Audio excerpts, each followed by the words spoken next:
હાલો everyone, જય શ્રી કૃષ્ણ. કેમ છો? આઈ હોપ બધા મજામાં હશો. હું પણ મજામાં છું.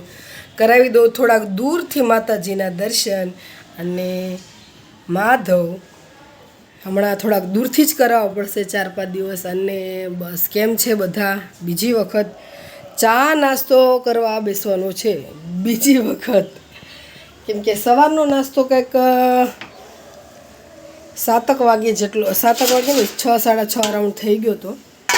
પછી અત્યારે બીજી વખત 9-9:30 ધ્રુવીને નાસ્તો કરવાનો છે. એટલે હારવારે કે ચલો મમ્મી. એટલે મેં કીધું સર સવારે 6 વાગે કેમ નાસ્તો કર્યો? કારણ કે ચેતન અને મારા 4 ભાઈઓનો થઈ ગયા, 3 ભાઈઓ અને 3 જમાઈઓ ગયા છે બાની અસ્થિ પધરાવા. એટલે એની માટે રાતે 1:30-2 વાગે આજે એટલો અમદાવાદમાં વરસાદ પડ્યો તો, બધી જ જગ્યાએ વરસાદ હતો. એની એક રસ થઈ ગયું હોય એવી રીતે. ધ્રુવી હાલમાં દીકરો, હાલો ચા પીવાની. ચાલોમાં દીકરો, હાલો જલ્દી, હાલ હાથ પકડી દો તારો. લઈ ધ્રુવીને 9:30 થયા છે. માં દીકરો લાય જલ્દી. એટલે કાલે હતું એમનું 12મું પતાવી અને અમે ઘરે આવ્યા હતા. મમ્મી પપ્પા બંને એ પણ આવ્યા હતા, પણ સોરી વિડીયો નથી બનાવ્યો.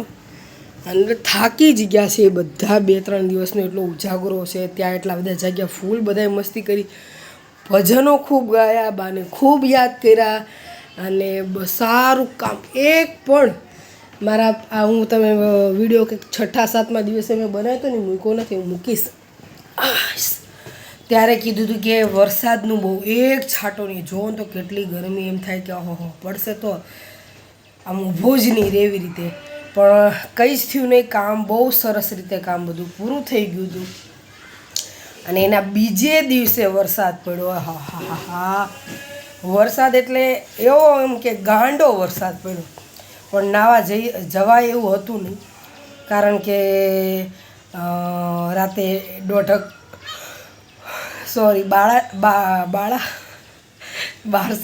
જેવું થઈ ગયું હતું એટલા માટે. અને બસ પછી બહુ 12-12:30 જેવું થઈ ગયું. ચેતન નીચે ગયા, રિક્ષા ઢાંકીને. ધ્રુવી ચેતન પલળી ગયા. નેન્સી તો સૂઈ ગઈ હતી, એને માથું દુખતું હતું એટલે. અને પછી બધા કપડાં ને બધું લીધું. ને થોડા કપડાં એને જે નાઇટ ડ્રેસને લઈ જવાનું હતું બધું અહીં તાત્કાલિક થોડાક સૂઈને ધોયા હતા, એ બધા લીધા. એ કપડાં હું લઈ અંદર આવી. અને બહાર ક્યાં વરસાદ આવવાનું કોઈ એંધાણ જ નહીં. અને મને અંદરથી એમ થયું, મેં કીધું લાઈવ કપડાં લઈ લો શાયદ. એને મેં કીધું આ નાઇટ ડ્રેસને બધું લઈ જવાનું છે તો ભીનું થઈ જાય, અમે હુતાશું. અને અંદર ગઈને 5 જ મિનિટ થયું ને, મૂસળધાર એક ધારો વરસાદ. એટલે સારું થયું કપડાં અંદર લઈ લીધા, ને કે મારા કપડાં એના પલળી જાત અને સાંભળવું પડે એ અલગ. કેમ કે અમુક માણસો હોય ને, ટોર્ચરિંગ માણસો.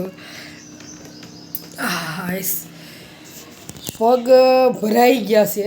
દોડધામ ઉપર નીચે. લિફ્ટ હતું એટલે વાંધો નહોતો, ન કરતો બાપા રે. એટલે પગ ભરાઈ ગયા છે, બેસાતું નથી, ઉઠાતું નથી. ચા નાસ્તો કરી લઈએ, પછી આપણે કન્ટિન્યુ કરશું બ્લોગ બધુંય. અત્યારે તો જોઈએ છે ખાવા પીવાનું શું બનાવવા છે. અત્યારે બટેકા પૌવા બનાવ્યા છે. ચા છે, ખારી છે. ચેતન ગયા હતા ને એટલે દહીં મિશ્રી બનાવી હતી. એટલે ચેતન કે હું જંગ જીતવા જાઉં છું. પણ મેં કીધું હવે 4 વ્હીલમાં આટલા બધા દિવસો, કોઈ દિવસ 4-5 દિવસ એક ધારા નથી બેઠા. એટલે